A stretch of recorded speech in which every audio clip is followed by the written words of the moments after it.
সায়ন, শোনা যাচ্ছে? শোনা যাচ্ছে স্যার। ঠিক আছে, তাহলে আমি স্ক্রিন শেয়ারটা করছি এখন। তারপরে হ্যাঁ, আমি 1-2 মিনিটের মধ্যে ক্লাসটা শুরু করছি। ঠিক আছে।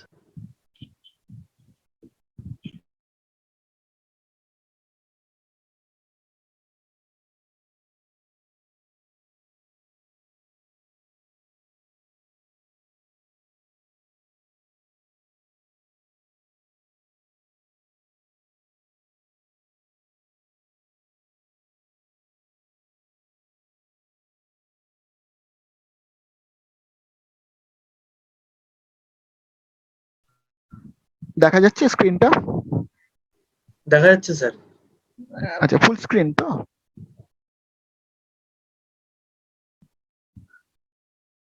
আচ্ছা, আমাকে স্লাইড চেঞ্জ করলে দেখা যাচ্ছে কি না একটুখানি?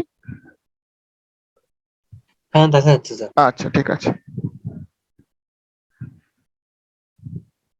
তাহলে আমি এবার আর ক্লাসটা শুরু করছি। ক্লাসটা হ্যাঁ বাজে তো? স্যার। হ্যাঁ স্যার, শুরু করে দিন। এখন সবাই শুনতে পাচ্ছে তো? পার্টিসিপেন্ট আপনারা একটু রেসপন্স করবেন। হ্যাঁ, পার্টিসিপেন্ট হ্যাঁ, যারা আছো, আচ্ছা, সবাই শোনা যাচ্ছে তো?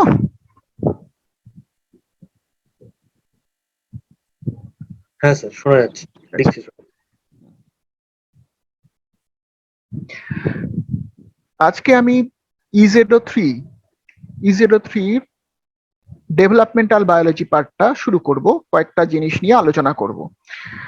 এই পার্টের ইজেডও থ্রির দুটো ভাগ আছে। তার মধ্যে একটা ভাগ হচ্ছে ডেভেলপমেন্টাল বায়োলজি। এই ডেভেলপমেন্টাল বায়োলজিকে আমরা অনেক সময় এমব্রায়োলজিও বলি বা বলতাম। আগে এমব্রায়োলজি টার্মটা বেশি ইউজ হতো, কিন্তু এখন ডেভেলপমেন্টাল বায়োলজি টার্মটা ইউজ হয়। তার কি একটা কারণ আছে। কারণ ডেভেলপমেন্টাল বায়োলজি টার্ম আর এমব্রায়োলজি টার্ম এই দুটোর মধ্যে একটু তফাৎ আছে। এমব্রায়োলজি মানে টার্মটার মধ্যে থেকেই আমরা বুঝতে পারি যে এমব্রায়ো বা ভ্রূণের ডেভেলপমেন্ট বা তার বিকাশ, একটা ভ্রূণের বিকাশ। কিন্তু আমাদের বহু ক্ষেত্রে দেখা যায় যে ভ্রূণের বিকাশ আমরা কতখানি আলোচনা করতে পারি যতক্ষণ না তার জন্ম হচ্ছে।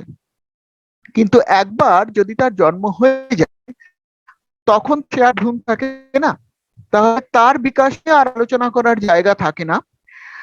অথচ বহু ক্ষেত্রে দেখা যায় যে আমাদের বহু অর্গ্যানের সঠিক বিকাশ জন্মের সাথে সাথেও হয় না, তার বেশ কিছুদিন পরে অবধিও তার এরকম বহু অর্গ্যান আছে আমাদের। এবং শরীর মানে আসল শরীরের যে ডেভেলপমেন্টাল প্রসেস বা বৃদ্ধির প্রসেস, সেই প্রসেসটা কিন্তু চলতেই থাকে। তাহলে যদি আমরা শুধুমাত্র এমব্রায়োলজি পড়তে যাই, তাহলে ভ্রূণ কিভাবে তৈরি হচ্ছে সেইটুকুর মধ্যে আমাদের পড়াশোনা সীমাবদ্ধ থাকে। যেহেতু এই সীমাবদ্ধতা এখানে আছে, তাই আমরা এই সীমাবদ্ধতাটাকে কাটানোর জন্য একটা নতুন টার্মিনোলজি আরো বেশি যুক্তিযুক্ত হিসেবে এখানে গ্রহণ করলাম। সেটাকে আমরা বলি ডেভেলপমেন্টাল বায়োলজি। এই ডেভেলপমেন্টাল বায়োলজি বলার সাথে সাথে আমরা যে সুবিধাটা আমাদের হলো সেটা হচ্ছে যে এই ডেভেলপমেন্টাল বায়োলজি বললে আমার ভ্রূণের জন্ম হয়ে যাওয়ার পরেও আমার কিন্তু পড়াশোনাটা থামে না বা চর্চাটা থামে না। আমরা কিন্তু এমন অনেক অর্গান আছে যেটা ভ্রূণ অবস্থায় তার গ্রোথ বা বৃদ্ধি শুরু হয়, তারপর সেটা ক্রমশ সময়ের সাথে সাথে বাড়তে বাড়তে আমাদের মধ্যে বিকাশ লাভ করে।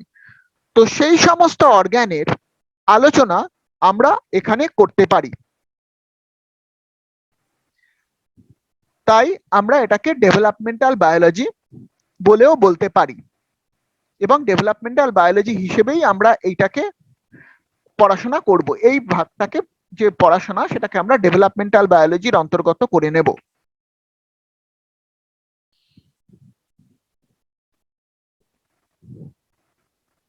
আমাদের এখানে প্রথমে কি আছে, প্রথমে আমাদের যে সিলেবাস আছে তাতে আমাদের বলা আছে যে গ্যামেটোজেনেসিস। এই গ্যামেটোজেনেসিস যখনই বলা হচ্ছে তখন কি চলে আসছে, তখন আমাদের একটা টার্ম চলে আসছে, সেটাকে আমরা বলি গ্যামেট।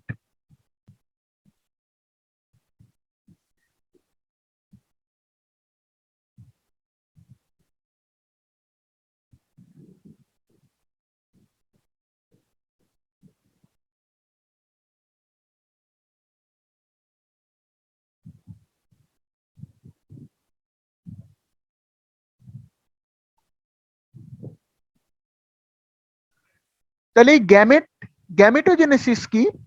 গ্যামেটোজেনেসিস বেসিক্যালি বা খুব সাধারণভাবে আমরা বলতে পারি যে গ্যামেটের ডেভেলপমেন্ট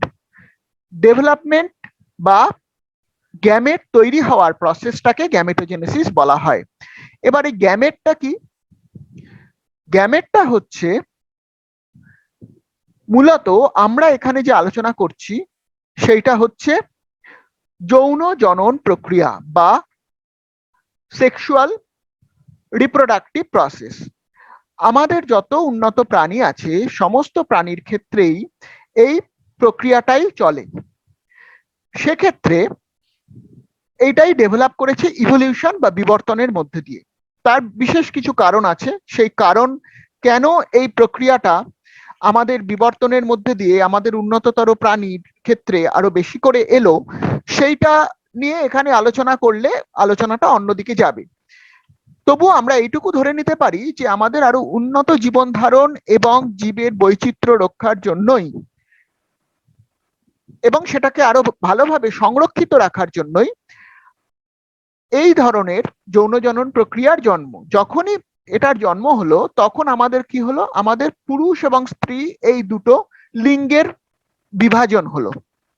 এবং পুরুষ এবং স্ত্রী এই দুটো লিঙ্গের যখন বিভাজন হয় তখন এই জনন প্রক্রিয়ায় পুরুষ এবং স্ত্রী দুজনেরই পার্টিসিপেশন থাকে। তাহলে পুরুষদের ক্ষেত্রে যেমন স্পার্মের পার্টিসিপেশন থাকে, স্ত্রীদের ক্ষেত্রে সেরকম ওভাম বা ডিম্বাণুর পার্টিসিপেশন থাকে। তাহলে শুক্রাণু এবং ডিম্বাণু এই দুটো কোষ আমাদের এই জনন প্রক্রিয়াকে এগিয়ে নিয়ে যেতে সাহায্য করে। এখন শুক্রাণু এবং ডিম্বাণু এই দুটো ক্ষেত্রেই দেখা যায় যে এরা হ্যাপ্লয়েড কোষ। হ্যাপ্লয়েড কোষ মানে আমরা জানি আমাদের ক্ষেত্রে আমাদের শরীরে ক্রোমোজোমের আমাদের শরীরের প্রত্যেকটা কোষের মধ্যে ক্রোমোজোমের সংখ্যা হচ্ছে 46। এটা হচ্ছে আমাদের 2n নাম্বার। আসলে আমাদের আছে 23 জোড়া ক্রোমোজোম। তাহলে এই যে 23 জোড়া ক্রোমোজোম আছে, সেই 23 জোড়া ক্রোমোজোমের প্রত্যেকটাই একটা দুটো করে আছে। এবার এইটা যদি 23টা ক্রোমোজোম একই ধরনের আর 23টা ক্রোমোজোম সেই আরেক ধরনের যে 23টা ক্রোমোজোম, এই দুটো যদি ভাগ হয়ে যায়, মানে এই যে জোড় যদি ভেঙে যায়, তাহলে একক 23টা ক্রোমোজোম যদি কোনো কোষের মধ্যে থাকে তাহলে সেটাকে বলা হয় হ্যাপ্লয়েড। যেমন আমাদের ক্রোমোজোম 1 থেকে 23টা, আমার শরীরে 1 নম্বর ক্রোমোজোম আছে দুটো, 2 নম্বর ক্রোমোজোম আছে দুটো, এরকম ভাবে 23 নম্বর ক্রোমোজোমও দুটো আছে। এখন এমন কোনো কোষ তৈরি হলো যেটার মধ্যে 1 নম্বর 2 নম্বর থেকে 23 নম্বর বা যে কটা ক্রোমোজোম আমাদের আছে বা অন্য কোনো প্রাণীর আছে তাদের একটাই করে অস্তিত্ব সেই কোষের মধ্যে রয়েছে। তাহলে সেই ধরনের কোষকে আমরা বলি হ্যাপ্লয়েড বা এন নাম্বার। এবার শুক্রাণু এবং ডিম্বাণু উভয়ই কিন্তু এন নাম্বার। কেন? তার কারণ হচ্ছে উভয়ের নিষেকের ফলে বা ফার্টিলাইজেশনের ফলে যে কোষটি তৈরি হবে, যেটাকে আমরা পরে জাইগোট বলবো, সেই কোষটিতে কি দেখা যাবে, সেই কোষটিতে দুজনের নিউক্লিয়াস এক হবে। তাহলে n+n সেখানে আবার 2n নাম্বার ফিরে আসবে, যেটা আমাদের সাধারণ কোষের মধ্যে যে ক্রোমোজোম থাকে তার নাম্বার। সেই কারণে আমাদের শুক্রাণু এবং ডিম্বাণু উভয় এন বা এন নাম্বারে থাকে।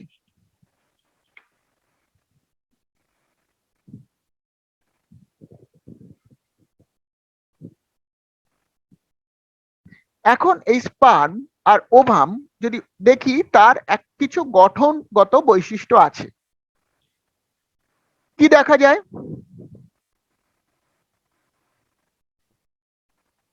ওভামের একদম বাইরের দিকে থাকে করোনা রেডিয়াটা। এখানে কতগুলো আলাদা আলাদা কোষের মতন চারদিকে এটাকে ঘিরে রাখে। এরপরে এর চারদিকে একটা আবরণ থাকে তার ভেতরে, যেটাকে বলা হয় জোনা পেলুসিডা।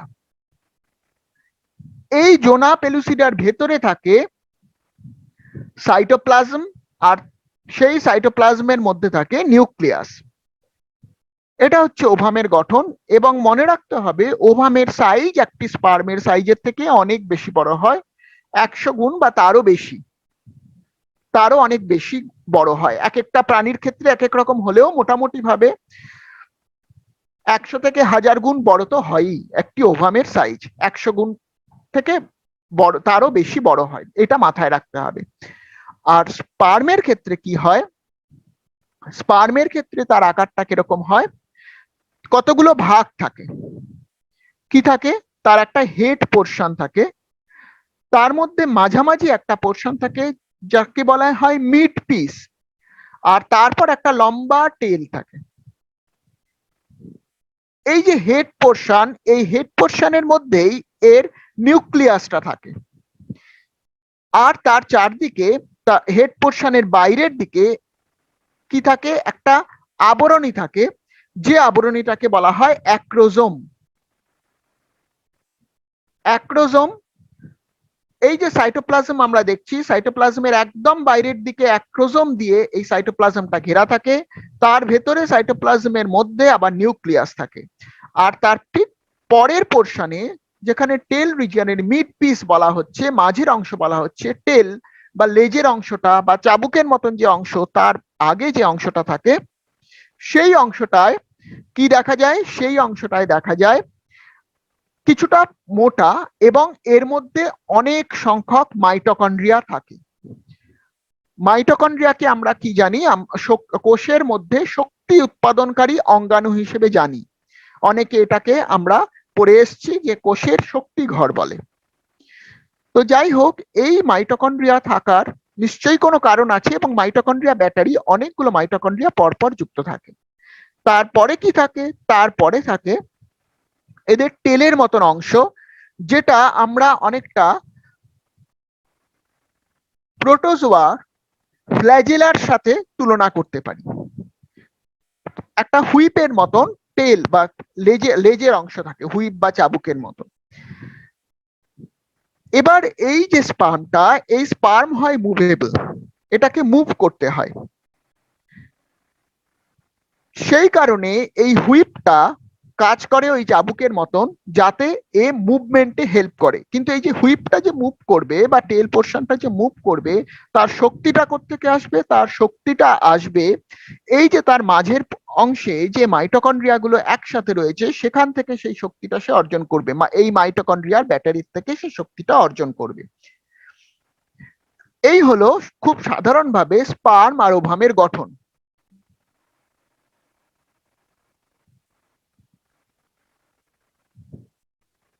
এবার আমরা একটা সাধারণ আলোচনা করব গ্যামেটোজেনেসিসের। গ্যামেটোজেনেসিস মানে হচ্ছে আমাদের এই স্পার্ম এবং ওভামের তৈরি হওয়ার প্রক্রিয়া। এই স্পার্ম এবং ওভামের তৈরি হওয়ার প্রক্রিয়াটাকে আমরা গ্যামেটোজেনেসিস বলে থাকি।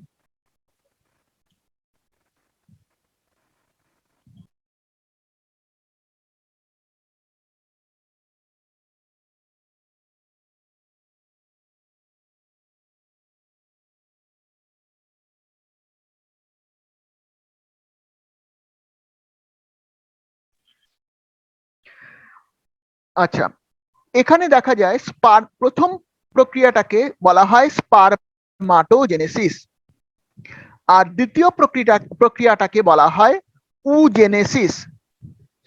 এবার এই যে স্পারমাটোজেনেসিস, এই স্পারমাটোজেনেসিসে কি দেখা যায়? স্পারমাটোজেনেসিসে দেখা যায় যে প্রথমে যে সেলগুলোর থেকে স্পার্ম তৈরি হবে সেই সেলগুলোর কিন্তু 2n নাম্বারই থাকে। তারা কিন্তু অন্যান্য সেলের মতন 2n নাম্বারই থাকে। তারপর তাদের মধ্যে মিওটিক ডিভিশন হয় একটা পর্যায়ের পর। আমরা কি জানি? মিওটিক ডিভিশন মানে হ্রাস বিভাজন। এই মিওটিক মিওটিক ডিভিশন হয়। মিওটিক ডিভিশন হ্রাস বিভাজনের মধ্যে দিয়ে তাদের সংখ্যাটা n হয় এবং তারপরে সেই n নাম্বার অফ সেলটার বিশেষ পরিবর্তন ঘটে সেই n নাম্বার অফ সেলটার থেকে স্পার্ম তৈরি হয়। এবার প্রথম যে সেল টাইপটা সেটাকে বলা হয় স্পারমাটোগোনিয়া, এটা 2 নাম্বার থাকে। তারপরে প্রাইমারি স্পারমাটোসাইট, সেকেন্ডারি স্পারমাটোসাইট, স্পারমাটিড, তারপরে স্পারমাটোজোয়া, এবং এটাই আলটিমেটলি স্পার্মের জন্ম দেয়। আর উজেনেসিসের ক্ষেত্রে কি হয়? উজেনেসিসের ক্ষেত্রেও ঠিক একইভাবে 2n নাম্বার সেল থেকে প্রথমে প্রাইমারি উসাইট, তারপরে সেকেন্ডারি উসাইট, এই সেকেন্ডারি উসাইটের পর তারপর সেখান থেকে ওভাম তৈরি হয়। এবার আমাদের দেখতে হবে যে কোন কোন সময় কি কি বিভাজন হচ্ছে। সমবিভাজন এবং হ্রাস বিভাজন, মাইটোটিক ডিভিশন এবং মিওটিক ডিভিশন কোন কোন সময় হচ্ছে। প্রথম যে স্পার্ম তৈরির যে সেলটি থাকে যেটাকে আমরা বলি স্পারমাটোগোনিয়া, সেই স্পারমাটোগোনিয়া কিন্তু মাইটোটিক ডিভিশনই দেখা যায়, তাদের মধ্যে সমবিভাজন দেখা যায়। সেখান থেকে প্রাইমারি স্পারমাটোসাইট তৈরি হলো। এবার এই প্রাইমারি স্পারমাটোসাইট এটাই হচ্ছে আদি কোষ, যার থেকে এবার কি তৈরি হবে? এবার স্পার্ম তৈরির পথে এগোবে এরা। তাহলে স্পারমাটোগোনিয়ার মধ্যে কিছু পরিবর্তন হয়ে সেটা প্রাইমারি স্পারমাটোসাইট হয়েছে, যদিও তাদের সমবিভাজন হয়েছে। এই প্রাইমারি স্পারমাটোসাইট এবার হ্রাস বিভাজনের মধ্যে দিয়ে যাবে মিওসিস ডিভিশন স্টেজ 1 হয়ে সেকেন্ডারি স্পারমাটোসাইট তৈরি করবে। সেকেন্ডারি স্পারমাটোসাইট মিওসিস ডিভিশন স্টেজ 2 এর মধ্যে দিয়ে তৈরি করবে স্পারমাটিড। এবার এই স্পারমাটিড নিজেদের পরিবর্তন করে আস্তে আস্তে স্পার্ম তৈরি করবে। আর অন্যদিকে কি হবে ওভামের ক্ষেত্রে? উগোনিয়া প্রথম পর্যায়, তাহলে স্পারমাটোগোনিয়ার সাথে সাথে উগোনিয়া উল্টো দিকে। সেখানে প্রথমে মাইটোটিক ডিভিশন হবে একইভাবে, তারপর 2n নাম্বার হচ্ছে প্রাইমারি উসাইট। এই প্রাইমারি উসাইট এবার মিওসিস হবে, মিওসিস হয়ে সেখান থেকে হ্রাস বিভাজন হয়ে সেকেন্ডারি উসাইট তৈরি হবে। এবার এই সেকেন্ডারি উসাইট তারপর মিওসিস ডিভিশন 2 হবে, 2 হয়ে এইবার তার থেকে ওভাম তৈরি হবে। এই প্রসেসটা, এটা জেনারেলাইজড প্রসেস দুটোর ক্ষেত্রে। এবার এদের একটু ডিটেল আমরা দেখব।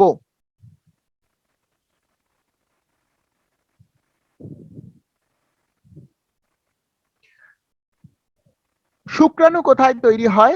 তৈরি হয় টেস্টিসের মধ্যে সেমিনিফেরাস টিউবিউলে। এবার সেমিনিফেরাস টিউবিউল এখানে অ্যানাটমিক্যালি তার অবস্থান দেখানো হয়েছে। কিভাবে? টেস্টিসের মধ্যে সেমিনিফেরাস টিউবিউল গুটিয়ে অনেক লম্বা সেমিনিফেরাস টিউবিউল ছড়িয়ে থাকে পুরো টেস্টিস জুড়ে। এবার এই সেমিনিফেরাস টিউবিউলের একটা সরু নালিকাকে যদি আমরা প্রস্থচ্ছেদ করে সেটার মধ্যে দেখতে চাই, তাহলে কি দেখব? তাহলে দেখব এর চারদিকে যে সেলগুলো রয়েছে সেই সেলগুলো হচ্ছে স্পারমাটোগোনিয়া। আর তারপর তাদের আস্তে আস্তে ডিভিশন হয়ে মাঝখানে যে হলো পোর্শন লুমেন, এই লুমেনের মধ্যে বেরিয়ে আসছে স্পার্ম গুলো। এবার এই স্পার্ম গুলো এই লুমেনের মধ্যে দিয়ে যাত্রা করে আলটিমেটলি কোথায় চলে যাচ্ছে? বাইরে বেরিয়ে গিয়ে এপিডিডাইমিসে জমা হচ্ছে এবং সেখান থেকে তারপর বাইরে বেরোচ্ছে। তাহলে এপিডিডাইমিসে এসে স্পার্ম জমা থাকছে। এখন এই যে পোর্শনটা আমরা দেখালাম সেমিনিফেরাস টিউবিউল, এই সেমিনিফেরাস টিউবিউলের গঠনটা একটু কিরকম সেটা আমাদের একটু জানা উচিত। যদি আমরা দেখি তাহলে এখানে কি দেখব? এখানে বাইরে একটা আবরণী কলা দিয়ে এটা আটকানো। তার ভেতরে কি থাকছে? তার ভেতরে থাকছে স্পারমাটোগোনিয়াম।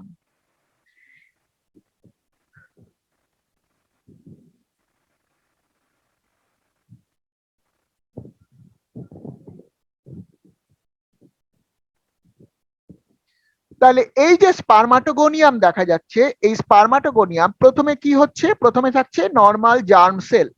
এই জার্ম সেল গুলোই হচ্ছে আমাদের একদম আদি কোষ। এই জার্ম সেল গুলোর মধ্যে আমাদের একটা প্রসেস বলি, আমি এই টার্মটা এখানে ইউজ করছি কিন্তু এটা ডিটেলে আমি যাব না, কারণ এটা বোঝাতে অনেক সময় লাগবে। সেটাকে আমরা বলি ডিফারেন্সিয়েশন। এই জার্ম সেল গুলোর মধ্যে কোষের কিছু পরিবর্তন ঘটে। কোষের যে পরিবর্তনগুলো ঘটলো তাতে এটি ক্রমশ কিসে রূপান্তরিত হলো? স্পারমাটোগোনিয়ামে পরিবর্তিত হলো। জার্ম সেল থেকে স্পারমাটোগোনিয়ামের পরিবর্তন হলো। এই জার্ম সেলগুলো নিজেরা নিজেদের মতন ডিভিশন করতে পারে, কিন্তু যখনই এগুলো স্পারমাটোগোনিয়ামে চেঞ্জ হয়ে যায় তখন থেকে এর যাত্রা শুরু হলো স্পার্ম তৈরি করার উদ্দেশ্যে। তাহলে স্পারমাটোগোনিয়াম থেকে কি হবে? স্পারমাটোগোনিয়াম থেকে প্রাইমারি স্পারমাটোসাইট, ঠিক যেভাবে আমি বললাম, যেখানে 2n নাম্বারই থাকবে, কারণ এটা সমবিভাজন বা মাইটোটিক ডিভিশন। তারপরে হ্রাস বিভাজন হয়ে মিওটিক ডিভিশন স্টেজ 1, যেখান থেকে সেকেন্ডারি স্পারমাটোসাইট তৈরি হবে। একটা প্রাইমারি স্পারমাটোসাইট থেকে দুটো সেকেন্ডারি স্পারমাটোসাইট। এই সেকেন্ডারি স্পারমাটোসাইট এইবার সেকেন্ড ডিভিশনের পর কি হবে? স্পারমাটিড হবে, 4টে স্পারমাটিড হবে। তাহলে একটা স্পারমাটোগোনিয়াম থেকে আমরা 4টে স্পারমাটিড পেলাম, এবং সেই 4টে স্পারমাটিড এবার পরিবর্তিত হবে হয়ে স্পার্ম তৈরি হবে। এই যে স্পারমাটিড থেকে একদম সম্পূর্ণ আকার এবং আকৃতির পরিবর্তন হয়ে স্পার্ম তৈরি হলো, এই পদ্ধতিটাকে বলা হয় স্পারমিওজেনেসিস।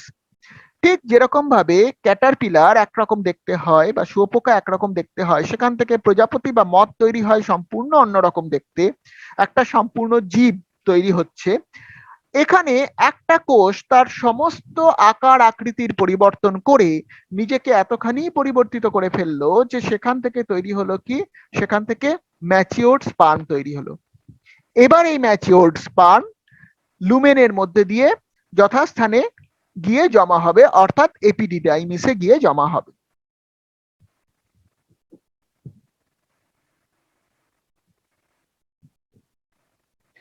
তাহলে স্পারমাটোজেনেসিস আর স্পারমিওজেনেসিস দুটো আলাদা প্রসেস।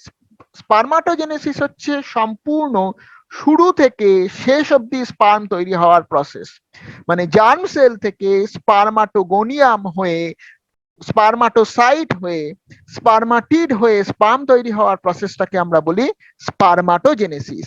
আর স্পারমিওজেনেসিস হচ্ছে স্পারমাটিড থেকে পরিবর্তনের মধ্যে দিয়ে একদম নিজের আকার আকৃতির পরিবর্তন করে যখন ম্যাচিওর স্পার্ম তৈরি হবে, সেই প্রসেসটাকে বলা হয় স্পারমিওজেনেসিস।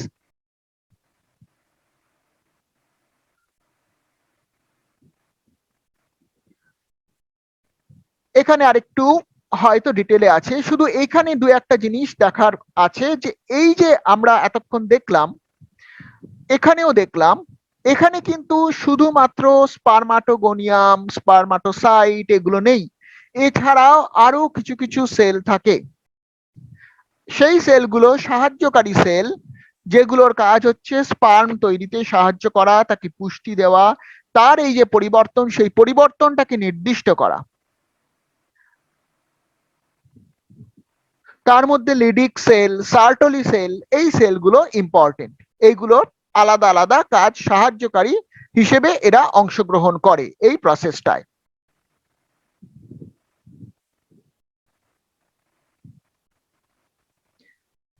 আচ্ছা, এবার ঠিক একইভাবে আমরা আলোচনা করতে পারি উজেনেসিস সম্বন্ধে। এবার উজেনেসিস এই প্রসেসটা কোথায় হয়? এই প্রসেসটা হয় ওভারির মধ্যে।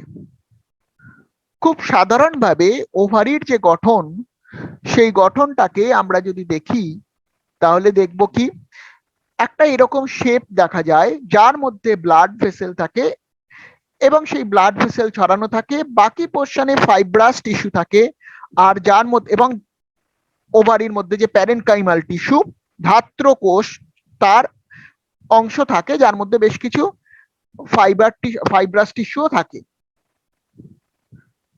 ফাইব্রোব্লাস্ট সেল থাকে এবং আরো অন্যান্য প্যারেনকাইমাল সেল থাকে। এই যে প্রাইমর্ডিয়াল ফলিকল, এই প্রাইমর্ডিয়াল ফলিকিউল গুলো হচ্ছে আমাদের আদি কোষ যার থেকে আমাদের ওভারি তৈরি হবে।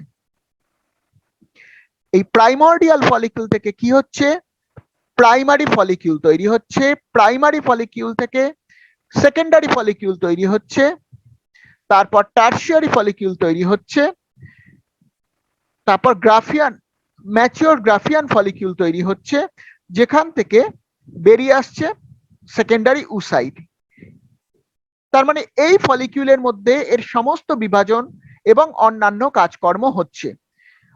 আর যখন এখান থেকে সেকেন্ডারি উসাইড বেরিয়ে আসছে এবং তখন এটা যখন পরিত্যক্ত হচ্ছে হয়ে কি তৈরি করছে, কর্পাস লুটিয়াম।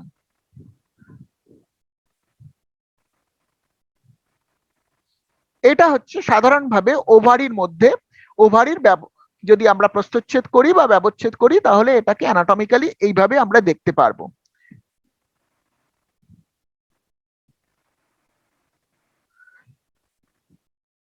তাহলে প্রথম পর্যায়ে কি, প্রথম পর্যায়ে আমাদের যখন ডিম্বাণু তৈরি হচ্ছে তখন উগোনিয়াম, এটা হচ্ছে ডিপ্লয়েড।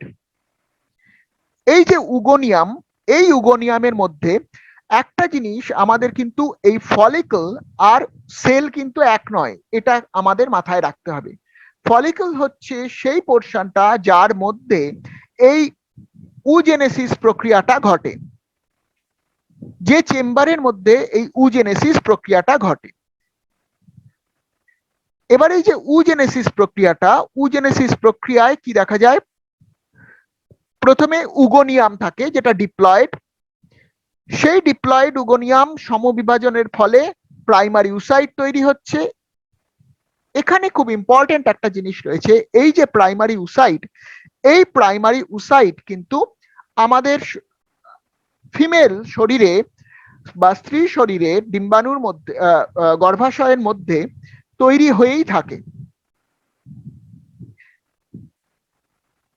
এবং যতক্ষণ না তারপর বাইরে থেকে উপযুক্ত কোনো স্টিমুলি এসে পৌঁছায়, অর্থাৎ বয়ঃসন্ধিকাল এসে পৌঁছায়, সেখানে হরমোনাল পরিবর্তন ঘটে, ততক্ষণ কিন্তু এরা ওই প্রাইমারি উসাইট অবস্থায় আবদ্ধ থাকে। এই প্রাইমারি উসাইট এই স্টেজে এরা আটকে থাকার পর এটাকে বলা হয় রেস্টিং স্টেজ। তারপর উপযুক্ত উদ্দীপকের সাহায্যে, বিশেষ করে হরমোনাল চেঞ্জের পর, যখন থেকে বয়ঃসন্ধিকালের পর থেকে তখন কি হয়, তখন একটা একটা করে ওভাম ডেভেলপ করতে শুরু করে। প্রাইমারি উসাইট থেকে তৈরি হয় সেকেন্ডারি উসাইট। এই সেকেন্ডারি উসাইট যখন তৈরি হয় দেখা যায় যে একটির থেকে দুটি কোষ তৈরি হলো, তার মধ্যে একটা ছোট, আর অর্থাৎ একটি নিউক্লিয়াস সর্বস্ব।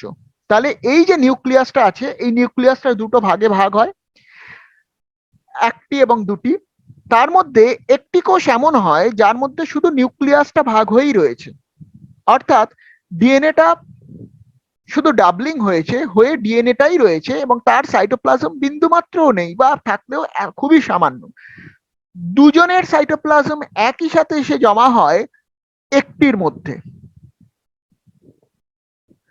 এবং এর পরের বিভাজনেও ঠিক একইভাবে দেখা যায় যে দুটি যে কোষ তৈরি হলো তার মধ্যে একটি অত্যন্ত ছোট আর আরেকটি যথেষ্ট বড়, এবং এই যে বড়, যেটাকে বলা হয় উটিড বড় কোষটি, এই উটিড কোষটি পরবর্তীকালে কি হয়, এখানে পরিণতি লাভ করে। এই যে গ্রাফিয়ান ফলিকল তার মধ্যে পরিণতি লাভ করে, করে কি হচ্ছে, সেখান থেকে ওভাম তৈরি করছে। এই যে প্রসেসটা, এই প্রসেসটাকে বলা হয় ওভুলেশন। এই প্রসেসটার নাম হচ্ছে ওভুলেশন।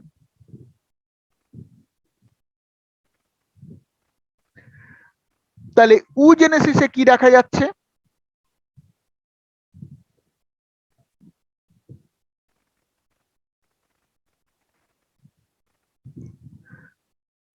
প্রথমে কি দেখা যাচ্ছে?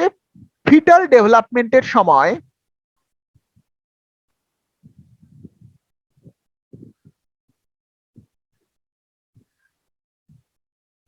মিওসিস 1 শুরু হয় কিন্তু স্টপ হয়ে যায় প্রোফেজ দশায় এসে, যেটা আমি বললাম রেস্টিং ফেজ। তারপরে কি হয়? তাহলে 2n প্রাইমারি উসাইট তৈরি হলো, এইটি মিওসিস 1 স্টেজে এসে এখানে এসে আটকে গেল। কিন্তু আফটার পিউবার্টি কি হচ্ছে? এই প্রাইমারি উসাইট কমপ্লিট করে মিওসিস 1। তাহলে মিওসিস 1 এর এখানে আরো একটা ইম্পর্টেন্ট ব্যাপার, তাহলে মিওসিস 1 এর কোন স্টেজে সে আটকাচ্ছে? প্রোফেজ 1। তাহলে পিউবার্টি বা বয়ঃসন্ধির পরে উপযুক্ত হরমোনের প্রভাবে সেটা কোথায় কি হচ্ছে? সেখান থেকে সেটা কমপ্লিট করছে তার মিওসিস 1 স্টেজ, যেটা কি করছে? তৈরি করছে সেকেন্ডারি উসাইট। সেকেন্ডারি উসাইটের সাথে কি হচ্ছে? ফার্স্ট পোলার বডি, যেটি ছোট সেল। আর এই যে বড় সেলটি তৈরি হলো, এই বড় সেলটি আবার বিভাজন হচ্ছে। বিভাজন হয়ে কি হচ্ছে? সেকেন্ডারি উসাইট যেটা তৈরি হলো তার সাথে আরেকটা পোলার বডি তৈরি হলো। তাহলে টোটাল একটি প্রাইমারি উসাইট থেকে কতগুলো পোলার বডি এবং কতগুলো সেকেন্ডারি উসাইট তৈরি হবে? একটি সেকেন্ডারি উসাইট তৈরি হবে আর 3টি পোলার বডি তৈরি হবে, কারণ এখানে দুবার ডিভিশন হবে। তাই প্রতিবারের ডিভিশনে যদি দুটো করে কোষ তৈরি হয়, তাহলে প্রথমবারে একটি বড় কোষ, একটি পোলার বডি, তারপরের বারে একটি বড় কোষ এবং একটি পোলার বডি। উল্টো দিকে আরেকটি যে ছোট কোষটা যেটি পোলার বডি তৈরি হয়েছিল, সেও দুবার বিভাজিত হবে। তাহলে এইভাবে 3টে পোলার বডি তৈরি হবে। আর 3টে পোলার বডি, এরকম ধরে নেওয়া যায় যে সমস্ত সাইটোপ্লাজম গুলো একটার মধ্যে জমা হয়ে একটি মাত্র সেকেন্ডারি উসাইট, যেখান থেকে প্রপার একটি ডিম্বাণুর জন্ম হবে। এবার এই যে ডিম্বাণুটা তৈরি হলো, এই ডিম্বাণুটা কি হবে? এই ডিম্বাণুটার এবার ফার্টিলাইজেশন হবে। স্পার্ম আসবে এবং স্পার্মের সাথে এটার ফার্টিলাইজেশন প্রসেসটা এ কমপ্লিট করবে। তাহলে এইটা হচ্ছে টোটাল পার্টিকুলার ডিম্বাণু তৈরি হওয়া এবং স্পার্ম বা শুক্রাণু তৈরি হওয়ার প্রসেস। এবং এবার আমরা যেটা দেখবো সেটা হচ্ছে ফার্টিলাইজেশন। তো এই যে তৈরি হলো এই দুটি কোষ, এই দুটি কোষের এবার কি হবে? নিষেক ঘটবে। তাহলে আমরা বলতে পারি fertilisation can be defined as the union of two haploid gametes, যেটা আমি বললাম যে তাহলে দুটো হ্যাপ্লয়েড বা এন নাম্বারের গ্যামেট, এই দুটো গ্যামেট কি হচ্ছে? Spermatozoa and oocyte. আমরা উসাইটকে কি বলি? উসাইটকে বলি এগ, আর স্পার্মাটোজোয়ার পরিবর্তিত রূপ হচ্ছে স্পার্ম। এই দুটো কেন হচ্ছে? Two restore the diploid stage, মানে 2n নাম্বার ফিরিয়ে আনার জন্য। যেটা কি করছে? নিষেকের পর যেটা তৈরি হচ্ছে, তাহলে দুটো উসাইট, স্পার্মাটোজোয়া অ্যান্ড উসাইটের মিলনের পরে তৈরি হচ্ছে জাইগোট। এই যে জাইগোটটা তৈরি হচ্ছে, এই জাইগোটটা কি করছে?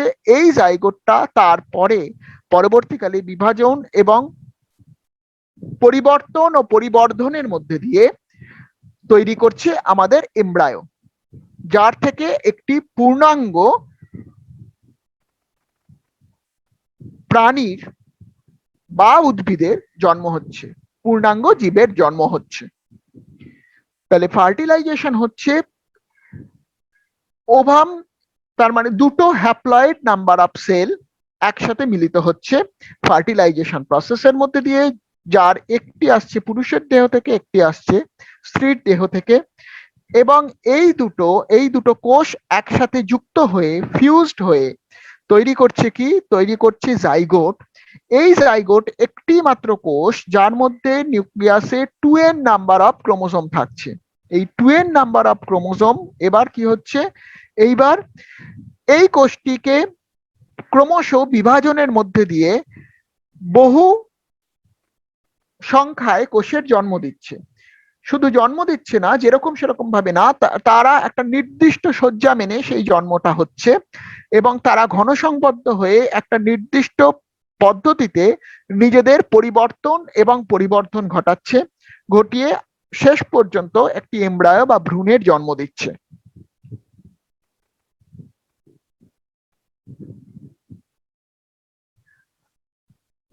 নাও দ্য ফার্টিলাইজেশন প্রসেস। এই হচ্ছে ফার্টিলাইজেশন প্রসেস। এখানে দেখাই যাচ্ছে যে স্পার্মের তুলনায় ওভাম সাইজে কতখানি বড়। যদিও তার নিউক্লিয়াস কিন্তু খুব একটা বড় নয়, কিন্তু তার সাইটোপ্লাজমটাই তার শরীরের অনেকখানি অংশ জুড়ে থাকছে। আর স্পার্মের হেডের মধ্যে থাকছে কি? থাকছে শুধুমাত্র নিউক্লিয়াস, আর তার বাইরে কি থাকছে? অ্যাক্রোজোম। আর তার বাকি অংশের গঠন আমরা আগে আলোচনা করেছি। এইবার এইখানে কি দেখা যাচ্ছে? এইখানে দেখা যাচ্ছে একটি ওভামকে নিষিক্ত করার জন্য অনেকগুলি স্পার্ম ছুটে আসছে। ঘটনা হচ্ছে তার মধ্যে মাত্র একটি স্পার্মের সাথেই এই মিলন ঘটবে। যদি একাধিক স্পার্মের সাথে মিলন ঘটে তাহলে কিন্তু অস্বাভাবিক পরিস্থিতি তৈরি হবে, কারণ সেক্ষেত্রে 2n এর জায়গায় 3n, 4n, 5n এরকম নাম্বার তৈরি হয়ে যাবে ক্রোমোসোমের মধ্যে, যা কোনো কোষের স্বাভাবিক কাজকর্মের জন্য এবং স্বাভাবিক বেঁচে থাকা এবং বিভাজনের জন্য একেবারেই অসম্ভব। তাই এখানেও বিশেষ নিয়ন্ত্রণ রয়েছে। আমি এর আগে যখন ওভামের গঠন বলেছিলাম তখন কি বলেছিলাম? তখন বলেছিলাম এদের বাইরে বিভিন্ন স্তর রয়েছে। তারপরে জোনা পেলুসিডা, এই জোনা পেলুসিডা কে ক্রস করে তারপর তার সাইটোপ্লাজমে পৌঁছতে হবে। এবার এই যে জোনা পেলুসিডাকে ক্রস করে তার সাইটোপ্লাজমে পৌঁছতে হবে, তার সেল মেমব্রেন ভেদ করে তার নিউক্লিয়াসটা সাইটোপ্লাজমের মধ্যে পৌঁছিয়ে ডিম্বাণুর নিউক্লিয়াসের সাথে একসাথে ফিউজ হবে বা মিলন ঘটবে, এই পদ্ধতিটা করতে গেলে আমাদের স্পার্মগুলিকে বেশ কতগুলো বাধা টপকাতে হবে। এবার এই বাধা টপকানোর জন্যই কিন্তু স্পার্মের তীব্র গতি এবং অ্যাক্রোজোম গ্র্যানিউলস থাকে। ওই যে ওপরের যে অংশটা অ্যাক্রোজোম, সেটা আসলে কিছুই নয়, বলা যায় যে এনজাইমের থলি। গলজি অ্যাপারেটাস থেকে তৈরি হয়, গলজি বডি থেকে তৈরি হয় অনেক এনজাইম, যেটা ওপরে ওই অ্যাক্রোজোমের মধ্যে ওখানে থলির মতন আকারে থাকে। যে এনজাইম গুলো, এনজাইম মানে হচ্ছে উৎসেচক, এবং এই উৎসেচক কেমিক্যাল বিক্রিয়া ঘটায়। এরা কি করে? এরা ওই যে জোনা পেলুসিডা এবং সেল মেমব্রেন, এই জায়গাটায় অনেকটা ড্রিলের মতন কাজ করে কেমিক্যালি। ওই জায়গাটা যে বাধা, সেই বাধাগুলোকে ডিসলভ করে সরিয়ে এবং তাদের মুভমেন্টের মধ্যে দিয়ে তারা ভেতরে ঢুকে যায়, এবং যে আগে ভেতরে ঢুকবে সাথে সাথে বাকি সমস্ত মেমব্রেনটা লক হয়ে যাবে, অন্য কোনো স্পার্ম ঢুকতে পারবে না। অত্যন্ত শক্তিশালী এই নিয়ন্ত্রণ ব্যবস্থা।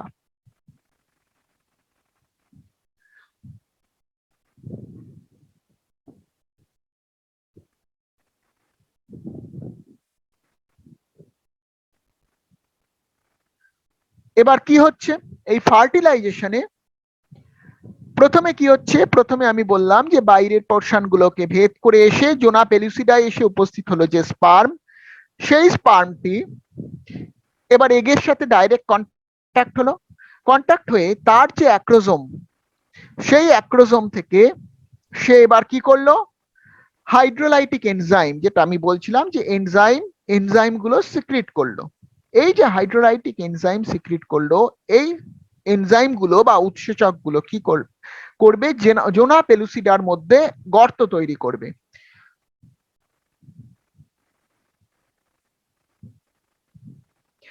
এবার স্পার্মটা আরো এগিয়ে গেল ওই গর্তের মধ্যে দিয়ে। এগিয়ে যাওয়ার পর তারপর কি করবে? এই জোনা পেলুসিডা আর এগ বা ডিম্বাণুর মধ্যে একটা ফাঁকা পোর্শন থাকছে, যেটাকে বলা হচ্ছে পেরিভাইটেলাইন স্পেস। এইটা হচ্ছে যদি ভাইটেলাইন মেমব্রেন বলি, তাহলে এটা হচ্ছে পেরিভাইটেলাইন স্পেস। এই যে পেরিভাইটেলাইন স্পেস, এই স্পেসের মধ্যে এই হাইড্রোলাইটিক এনজাইম দিয়ে ও এগিয়ে আসবে। এগিয়ে আসার পর এই পেরিভাইটেলাইন স্পেসের গায়ে কি থাকছে? গায়ে থাকছে কিছু প্রোটিন রিসেপ্টর। এই প্রোটিন রিসেপ্টর গুলো এবার কি করছে?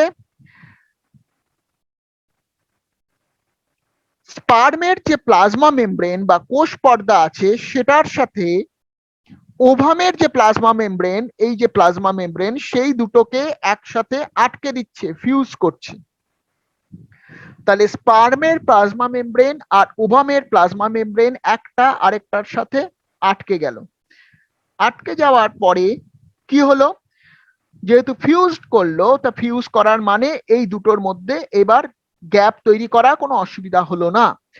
এইখান দিয়ে নিউক্লিয়াসটা ভেতরে ঢুকে গেল, স্পার্মের নিউক্লিয়াস ভেতরে ঢুকে গেল। কিন্তু সাথে সাথে এদের তলায় এই যে এই সাইটোপ্লাজমের তলায় কর্টিক্যাল গ্র্যানিউলস থাকছে, কিছু কিছু থলে থাকছে, থলের মতন অংশ, যেগুলো এনজাইম দিয়ে তৈরি, এনজাইম রয়েছে। এরা মুহূর্তের মধ্যে কি করছে? মুহূর্তের মধ্যে বেরিয়ে আসছে এবং এই পেরিভাইটেলাইন স্পেসটাকে অভেদ্য করে দিচ্ছে, পুরো এই জায়গাটাকে কভার করে দিচ্ছে, যাতে আর কোনো স্পার্ম ওইটাকে ক্রস করতে না পারে। এই সময় যেমন এই এনজাইম গুলো বাইরে বেরিয়ে আসে, সেই রকম বিভিন্ন আয়ন, পার্টিকুলারলি ক্যালসিয়াম আয়নের একটা বিরাট আপসার্জ বলি আমরা, মানে অনেক বেড়ে যায়।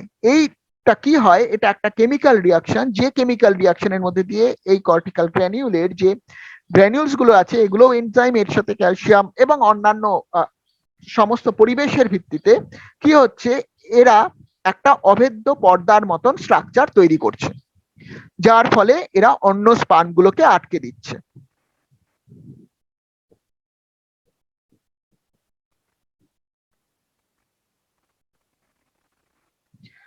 তাহলে বহু স্পার্ম এইভাবে চারদিক থেকে আসছে, জোনা পেলুসিডা অব্দি পৌঁছচ্ছে। জোনা পেলুসিডার সাথে যেই মুহূর্তে সংযুক্ত হচ্ছে, তারপর এরা কি করছে? হাইড্রোলাইটিক বা যে ডাইজেস্টিভ এনজাইম গুলো, সেগুলো সিক্রিট করছে, যেটা ওই জায়গাটার মধ্যে গর্ত তৈরি করছে, যে আগে গিয়ে পৌঁছচ্ছে পেরিভাইটেলাইন স্পেসের ওখানে। সেখানে কি হচ্ছে? সেখানে সাথে সাথে অ্যাক্রোজোম এই কাজটা করতে করতে এগিয়ে এসে ওই পেরিভাইটেলাইন স্পেসের বাইরে দিয়ে যে পার্টিকুলার রিসেপ্টর আছে, এই রিসেপ্টর গুলো কি করছে? প্রোটিন রিসেপ্টর গুলো স্পার্মের যে কোষ পর্দা তার সাথে আটকাচ্ছে এবং তাকে ফিউজ করে তার নিউক্লিয়াসটাকে ভেতরে যেতে সাহায্য করছে। এবং একই সময় এই কর্টিক্যাল গ্র্যানিউল গুলো কাজ করছে যাতে ওই জায়গাটা অভেদ্য হয়ে যায়। এই হচ্ছে ঘটনাটা। এইভাবে ফিউজ করলো, ভেতরে ঢুকে আসছে। এই রিসেপ্টর গুলো এখানে আটকে ছিল, সেই রিসেপ্টর গুলো দেখানো আছে। আর সাথে সাথে কি হচ্ছে? কর্টিক্যাল গ্র্যানিউলস গুলো রিলিজ করছে, যেটাকে বলা হয় কর্টিক্যাল রিয়াকশন। এর ফলে কি হচ্ছে? এমন একটা এনভেলাপ বা পর্দার তৈরি হচ্ছে, যে পর্দাটা দিয়ে আর কোনো স্পার্ম ভেতরে ঢুকতে পারে না। এইভাবে যেটা ঘটছে সেটা হচ্ছে পলিস্পার্মি বলে যে ঘটনাটা, একাধিক স্পার্ম এসে একটাকে যদি ফার্টিলাইজ করে ওভামকে, সেইটা রোধ করা হচ্ছে।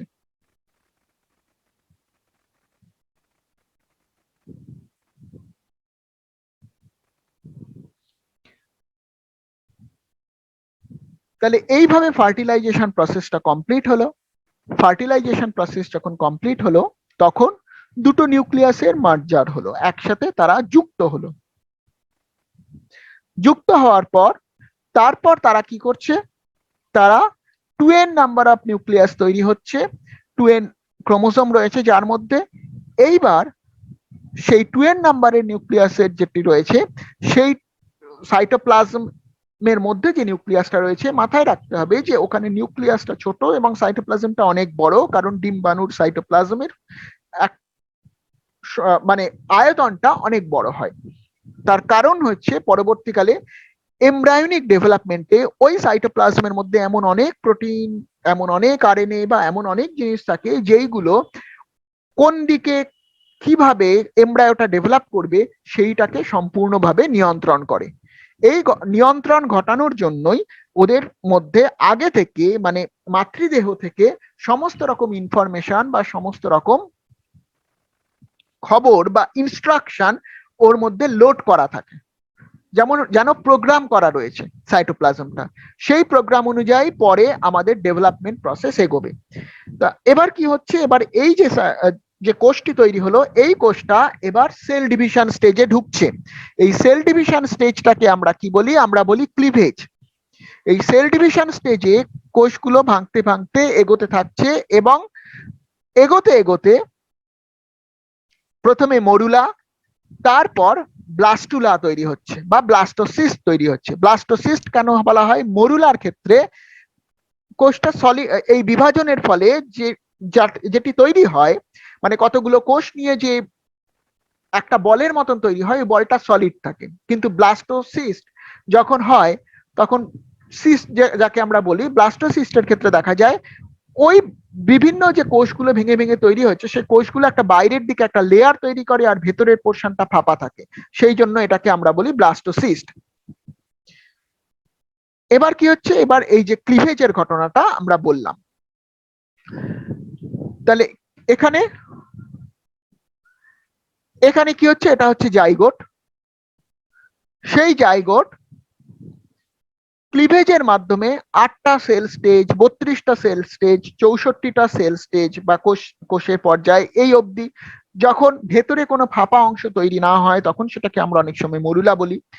এরপরে একটা যেটা তৈরি হয় সেটা হচ্ছে ব্লাস্টুলা। এই ব্লাস্টুলার মধ্যে কি থাকে, ব্লাস্টোসিল থাকে ভেতরের পোর্শনটা, যে জায়গাটা ফাঁকা থাকে। তখন কি হয়, তখন এই যে কোষগুলো চারদিকে ছড়িয়ে যায়, মাঝখানটা ফাঁকা হয়ে যায় এবং এটা একটা লেয়ারের মতন ফাঁপা বলের মতন হয়ে যায়। এই যে ফাঁপা বল, এর মাঝখানটাকে আমরা বলি ব্লাস্টোসিল। আর এটাকে যদি আমরা দেখি তাহলে কি হবে, এই ব্লাস্টোসিল এরপরে কি হবে, এরপরে এই কোষগুলো এদের বিভিন্ন রকম মুভমেন্ট শুরু হয় বিভিন্ন দিকে। এই যে বিভিন্ন দিকে মুভমেন্ট শুরু হয় তখন কি হয়, তখন একটাই কোষ স্তর থেকে এবার 20 স্তর 30 স্তর তৈরি হতে থাকে এবং শরীরের সামনের দিক এবং পেছনের দিক তৈরি হতে থাকে। মানে বডি অ্যাক্সিস তৈরি হতে থাকে, কোন দিকটা মাথা হবে, কোন দিকটা পা হবে, হ্যাঁ, এই জায়গাগুলো তৈরি হতে থাকে। এই পর্যায়টাকে আমরা বলি গ্যাস্ট্রুলেশন। এই প্রসেসটাকে আমরা বলি গ্যাস্ট্রুলেশন, এখানে যেটা দেখানো হয়েছে। এবার কি হবে, এইটাকে তখন আমরা বলি গ্যাস্ট্রুলা। আর যে জায়গাটা এই যে ব্লাস্টোপোরটা তৈরি হয়েছে, এই যে মাঝখানে যে গর্তটা তৈরি হয়েছে সেটা হচ্ছে ব্লাস্টোপোর। তাহলে ভেতরে যেটা ছিল সেটা ছিল ব্লাস্টোসিল। আর গ্যাস্ট্রুলেশনের পর গ্যাস্ট্রুলার মধ্যে এই যে ভেতরে ঢুকে আসছে পোর্শনটা, এখানে আবার যে পোর্শন ফাঁকা পোর্শনটা তৈরি হলো সেটাকে আমরা বলি ব্লাস্টোপোর।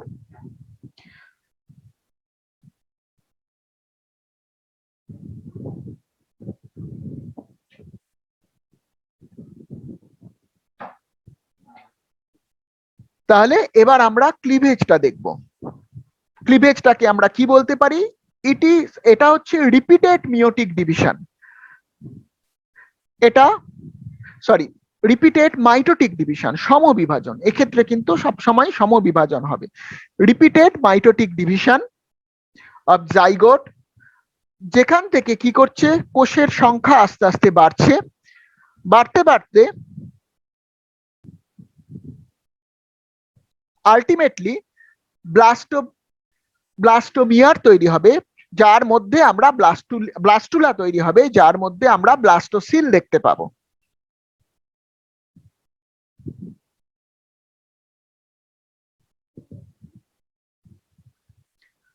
তাহলে জাইগোট থেকে 2টো সেল, 4টে সেল, 8টা সেল, এইভাবে 16, 32, 64 করতে করতে একটা হলো বল তৈরি হলো, যেটা আমি বললাম। তারপর ক্রস সেকশন, এটা হচ্ছে ব্লাস্টোসিল আর এটা হচ্ছে ব্লাস্টুলা। এবার ক্লিভেজ কত রকমের হয়? এই যে প্রসেসটা ক্লিভেজ, এই ক্লিভেজের কতগুলো বিভাগ আছে। প্রথমত যে টাইপটা সেটাকে বলা হয় হোলোব্লাস্টিক ক্লিভেজ। হোলোব্লাস্টিক কেন? হোলোব্লাস্টিক ক্লিভেজ মানে হচ্ছে কমপ্লিট ক্লিভেজ, পুরো কোষটাই ক্লিভেজ ঘটছে, তাকে আমরা বলি হোলোব্লাস্টিক ক্লিভেজ। এর মধ্যে প্রথমটি হচ্ছে আইসোলেসিথাল।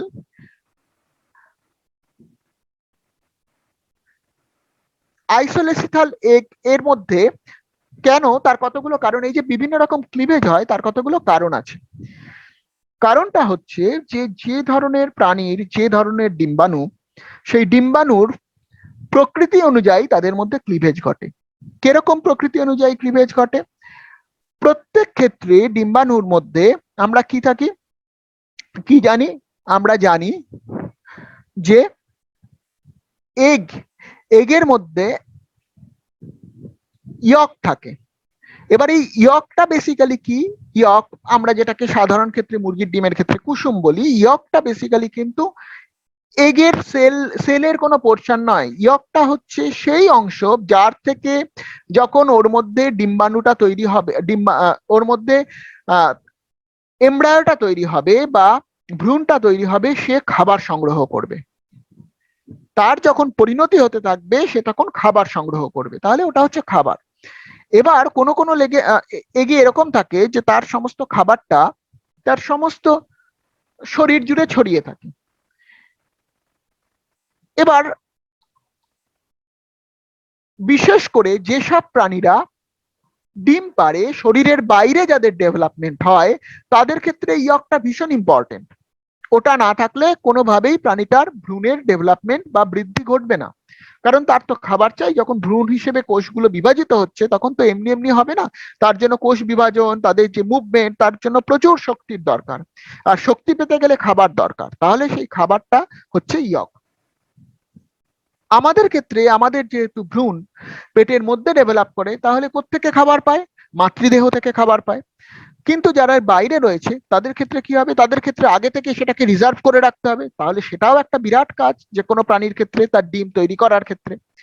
তাহলে ওই যে ইয়কটা কোষের মধ্যে কিরকম ভাবে রয়েছে তার উপর ডিপেন্ড করছে ক্লিভেজটা কিরকম হবে। যেদিকে ইয়ক থাকবে সেই দিকে কোষ বিভাজন হতে দেরি হবে, স্বাভাবিকভাবে ওই জায়গাটায় কোষ বিভাজন হতে অসুবিধাজনক হবে। যেখানে শুধুমাত্র কোষ রয়েছে তাহলে সেই দিকটায় কি হবে? কোষ বিভাজন সহজ হবে। আমরা জানি কোনো এগের ক্ষেত্রে অ্যানিমাল পোল আর ভেজিটাল পোল থাকে। এগ মানে হচ্ছে কুসুম সহ ডিম্বাণু।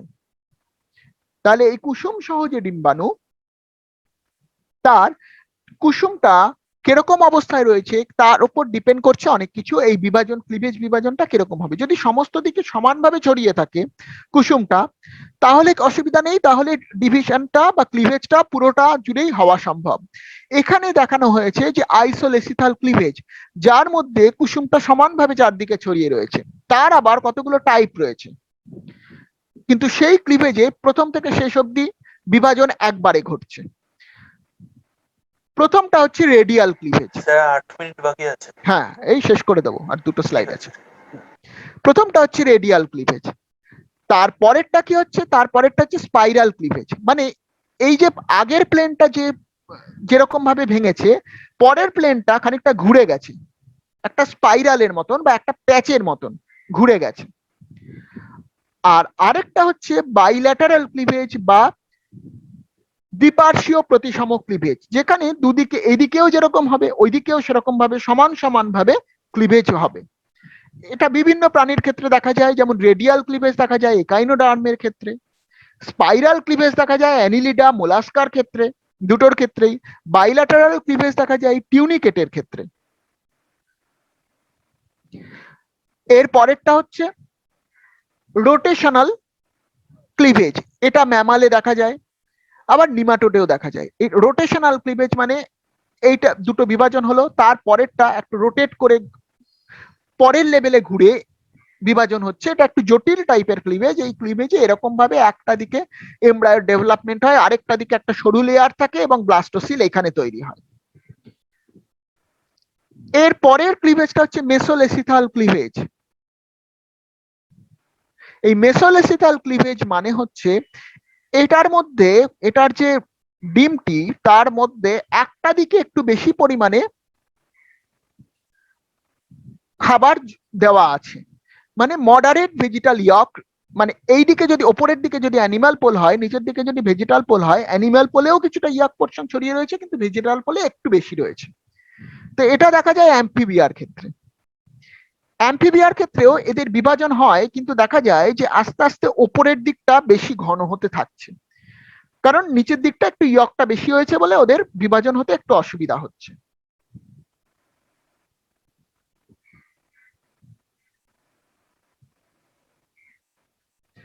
তারপর হচ্ছে টেলোলেসিথাল ক্লিভেজ। এই ক্লিভেজটা বেশিরভাগ ক্ষেত্রে দেখা যায় আমাদের বার্ডস এভিয়ান ইয়কের ক্ষেত্রে, যাদের মধ্যে এভিয়ান এগের ক্ষেত্রে যাদের মধ্যে ইয়কটা প্রচুর পরিমাণে থাকে এবং একটা দিক পুরোটাই ইয়কে ভর্তি থাকে, শুধুমাত্র তাদের যে ডিম্বাণুটা সেটি একটি ওপরে একটা অংশে মাত্র ডিস্কের মতন ওপরে ভেসে থাকে, সেই জন্য এদের ক্লিভেজটা ওই ওপরের প্লেনটা জুড়েই শুধু হতে থাকে। হতে হতে এটা একটা ডিস্কের মতন তৈরি করে, যেটাকে বলা হয় অনেক সময় ডিস্কয়েডাল ক্লিভেজ। টেলোলেসিথালের ক্ষেত্রে এরকম দেখা যায়। নিচেরটা আরেকটা এক্সাম্পল হচ্ছে ডিস্কয়েডাল ক্লিভেজের ক্ষেত্রে, এটা ফিশ, রেপটাইলস এন্ড বার্ডের ক্ষেত্রে দেখা যাচ্ছে। আর আরেকটা হচ্ছে সেন্ট্রোলেসিথাল ক্লিভেজ, এইটা ড্রসোফিলা মাছি বা অন্যান্যদের ক্ষেত্রে দেখা যায়। ইয়কটা কি থাকে, ইয়কটা এগের সেন্টারে থাকে, তার ফলে সেন্টারটা বাদ দিয়ে তার চারপাশ দিয়ে কোষগুলোর বিভাজন ঘটে চারদিকে ছড়িয়ে থাকে, তাহলে এটা হচ্ছে সেন্ট্রোলেসিথাল ক্লিভেজ। এইভাবে বিভিন্ন ক্লিভেজের মাধ্যমে আলটিমেটলি কি হয়, আলটিমেটলি আমরা দেখতে পাই যে একটা ডিম্বাণু থেকে ক্রমশ একটি প্রাণী হওয়ার দিকে এগোতে থাকছে। যেমন এইটি ব্লাস্টুলা স্টেজ, তার মধ্যে গ্যাস্ট্রুলেশন প্রসেস স্টার্ট হয়েছে, ব্লাস্টোপোর ফর্মেশন, এই ব্লাস্টোপোর ফর্মেশন শুরু হয়ে গেছে, ভেতরের লেয়ার তৈরি হয়েছে এবং এই ভেতরের লেয়ার এবার কিন্তু ভেতরে একাধিক কোষের স্তর তৈরি হচ্ছে। তাহলে এইভাবে আমরা ক্রমশ এমব্রায়ো তৈরির দিকে এগোই গ্যাস্ট্রুলেশনের মাধ্যমে। আজকে এই অবধি থাকছে, যদি দু একজনের কোনো কোশ্চেন থাকে একটু আধটু, অনেকেই রেজ হ্যান্ড করেছি কিন্তু হ্যাঁ দেখা যাক, দু একজন যদি কিছু কোনো কোশ্চেন থাকে একটু আমি উত্তর দেওয়ার চেষ্টা করব।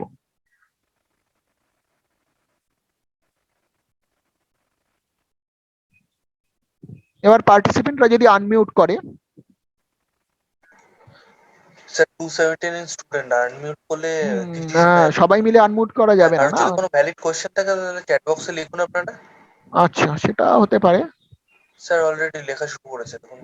হ্যাঁ, এক্সামের ব্যাপারে এখন তো কিছু আমি বলবো না, আমি তো ক্লাসটা এক্সাম নেওয়ার জন্য নিচ্ছি না, ওটা একদম ওয়েবসাইটে আসবে, যেরকম আসবে সেরকম ভাবে হবে। আর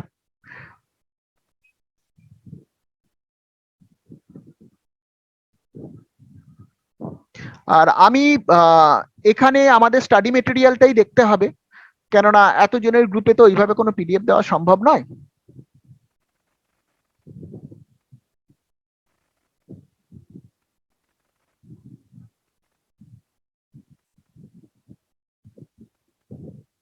আমি দেখছি। আর এক্সাম কবে হবে, অ্যাসাইনমেন্ট কি হবে, এগুলো সব সেন্ট্রালি বলা হয়। আমি ক্লাস সম্বন্ধে কোনো কোশ্চেন থাকলে আমি দেখার চেষ্টা করছি। হ্যাঁ, টুইন বেবি কখন হয়? টুইন বেবি হয় ফার্টিলাইজেশনের পর, যখন জাইগোটটা ফর্ম হয়, তখন যদি আইডেন্টিক্যাল টুইন হয়, যখন একই সাথে জাইগোটটা ফর্ম হচ্ছে, ফার্টিলাইজেশন হওয়ার পর ওটা সমবিভাজন একটা পর্যায়ের মধ্যে দিয়ে যায়, মানে একই জাইগোট দুটো হয় এবং দুটো আলাদা আলাদা ভাবে ডিভিশন হতে থাকে। মানে ধরা যাক একই জাইগোট প্রথমে একটি জাইগোট থেকে দুটো জাইগোট তৈরি হলো,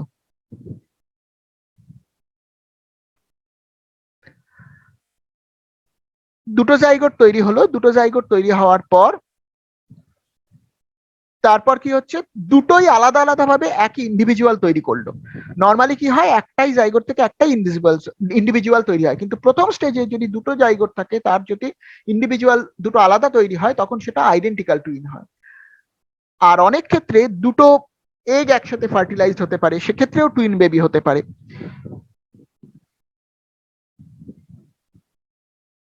হ্যাঁ, মোনোজাইগোটিক অ্যান্ড ডাইজাইগোটিক টুইন। হ্যাঁ, যেটা বললাম যে মোনোজাইগোটিক টুইন হচ্ছে যে একটাই জাইগোট যদি সমানভাবে ভাগ হয়ে গিয়ে তার যে দুটো সেল তৈরি হলো, দুটো থেকেই দুটো আলাদা আলাদা ইন্ডিভিজুয়াল তৈরি হলো, সেটা হচ্ছে মোনোজাইগোটিক। কিন্তু দুটো একই সাথে যদি নিষিক্ত হয় এবং একই সাথে যদি সেটা মানে গর্ভাবস্থায় আসে, তখন সেখান থেকে ডাইজাইগোটিক টুইন তৈরি হয়।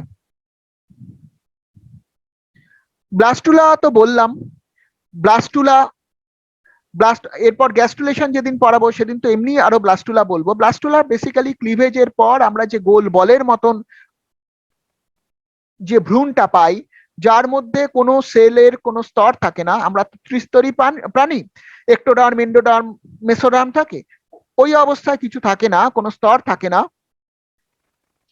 কিন্তু ভেতরে কি হচ্ছে, ভেতরে একটা ব্লাস্টোসিল থাকছে, এইটা হচ্ছে ব্লাস্টুলা। এবার ব্লাস্টুলার মধ্যে গ্যাস্ট্রুলেশন শুরু হলে প্রথমে ব্লাস্টোপোর হয়, সেখানে ইনভ্যাজিনেশন বলে একটা ঘটনা ঘটে, তারপরে বিভিন্ন কোষস্তর তৈরি হয়।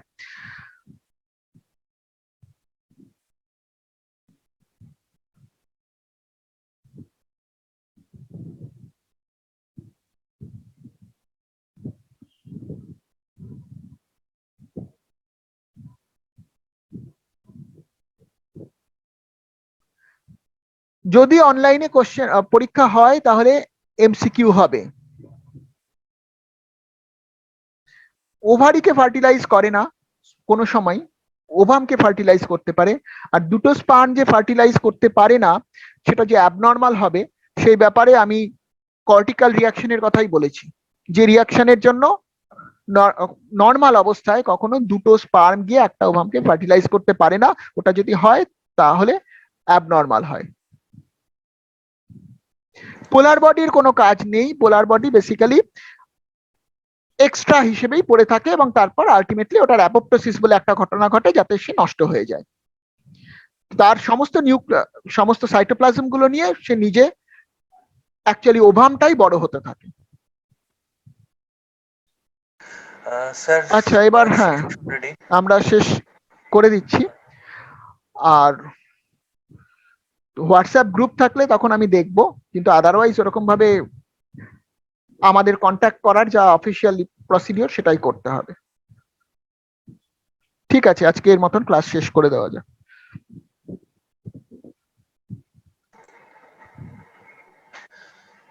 স্যার ক্লোজ করছি তাহলে। হ্যাঁ থ্যাংক ইউ স্যার। হ্যাঁ,